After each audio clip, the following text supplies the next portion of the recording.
Hey guys, so we'll see you over at Books and Cats, and today I shall be doing my January wrap-up.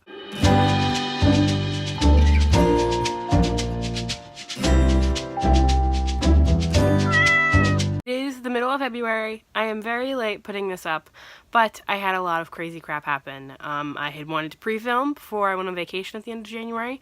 That did not happen. And then, when I went away on vacation, I had to stay an extra week and a half because I got the flu. So it's been madness. I read 7 things in the month of January, which is a great start to the year. I'm super impressed with that. I read 2 3-star books, 4 4-star books, and 1 5-star book. The first book that I shall be talking about is Anxiety is Really Strange by Steve Haynes. I gave this 3 stars. I got it from NetGalley as like an e-arc thing. I mostly didn't give it a higher rating because throughout the entire book it did this weird thing where at the bottom of each page it gave like weird footnotes, and the footnotes were completely irrelevant. Like, you didn't have to read them. They were basically just reference. Like, they were there because of reference purposes, which I just feel like could have been in the back of the book. It looked cluttered and was confusing and just did not care for it, didn't like it. That being said, I did like the artwork, and I liked how it broke down a lot of stigma and stereotypes and the idea that people who have anxiety are just too emotional or overthink things. If you're new to anxiety or don't know really how it works, I do recommend. The next book that I read was Bloom by Bo Taplin. I really enjoyed this. I'd never read anything by Bo Taplin before. Apparently he's big on the internet. Who knew? Because I know nothing about the internet. I liked all the different themes this touched on. I feel like it just went into multiple different themes, and I liked how he did them. I liked his writing. I didn't quite give it a 4 because I felt like it was a little bit boring at times. I gave it the extra 0.5 because I felt like there were some things that really resonated with me. One thing that I kind of want to start doing in my wrap-ups, because I read so much poetry, is give you like one quote from the book that I really like. This is actually the one that I put in my Goodreads review. That's how much I liked it. And it is, "This is your renewal, this is your regrowth. You may come into this softly or bristling with thorns beneath the light of the sun or the moon and the stars. So long as you remember, it is never too late to return to the root of your heart and begin again." I really liked it. If you're looking for a solid poetry collection, I do recommend, and I am excited to read more from Bo in the future. The next book that I read was Forgiveness is Really Strange by Marina Cantacuzino. I hope I said that correctly. I gave this a 4 out of 5 stars. I really did enjoy it.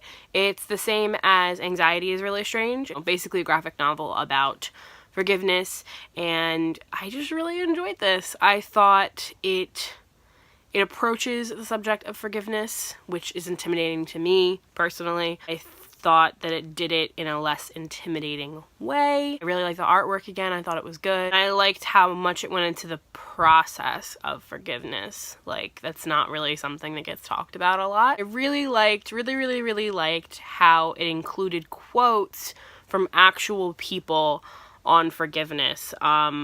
You know, basically it had quotes from people who'd been through some pretty terrible things, and you know, I felt like it made forgiveness seem much more attainable and that you could actually do it.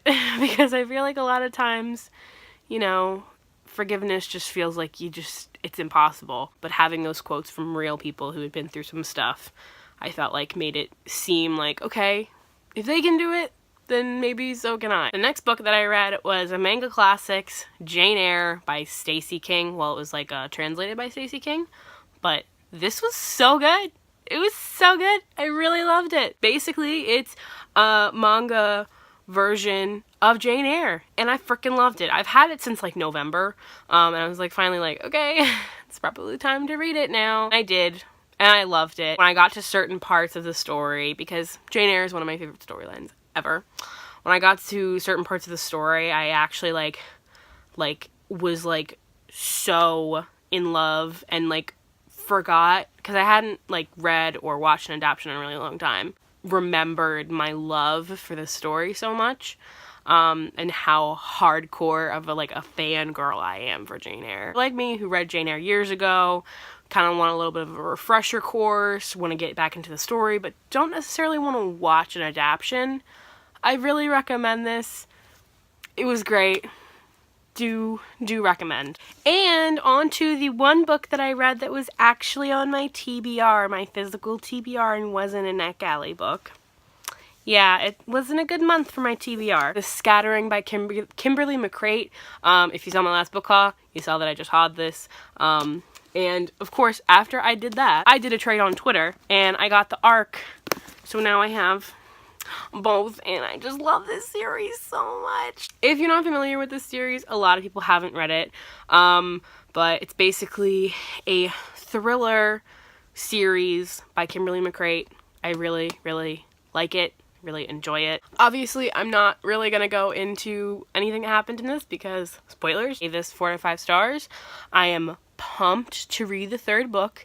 Comes out in May. My body is ready. May isn't that far away. It's only like 3 months, which is crazy to me already. The next book that I read was Casey and Ivy by Allison Hughes. Again, I got this from NetGalley. A trend. I gave this 4 out of 5 stars. I freaking loved this book. I do this thing with NetGalley where I'll get it and then I'm like, should I really have gotten that? And I'm so happy that I did get this because it was so solid. Like, it was really, really cute. It's about this girl who ends up in the hospital with, like a treatable bone disease type thing. They never really go into what it is. They, like, briefly mention it. But basically, she ends up in the hospital, and she ends up in the geriatric ward. And it's written completely in letters to her best friend, Nina.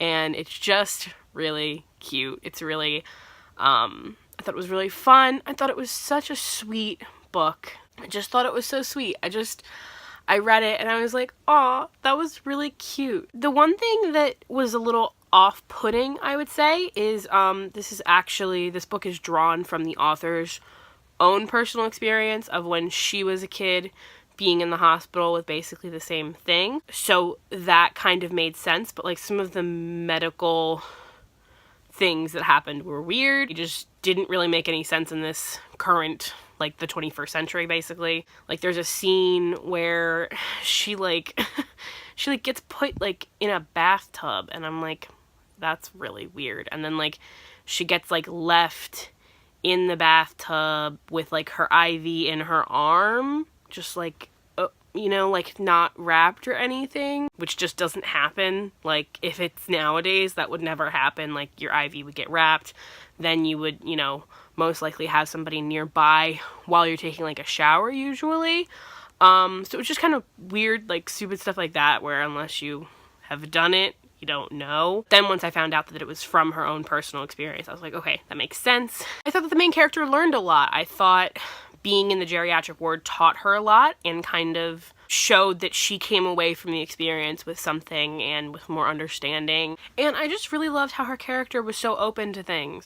Her character just was willing to learn and willing to understand things. Just thought it was really solid, really cute, and if you're in the mood for a super cute middle grade, I highly recommend. This lighting is actual garbage and it's just getting worse, and I'm like really pissed off right now. And the last book that I read, the one 5-star thing that I read this month was The Witch Doesn't Burn in This One by Amanda Lovelace. Loved it. 5 out of 5 stars. Cannot recommend enough. Loved it even more than The Princess Saves Herself in this one. Just thought it was wonderful, and it like touched me like in so many ways. I'm just like, wow, this is beautiful. That's all I got. Those are the 7 things and the one physical thing I read in January. Sorry for the terrible lighting.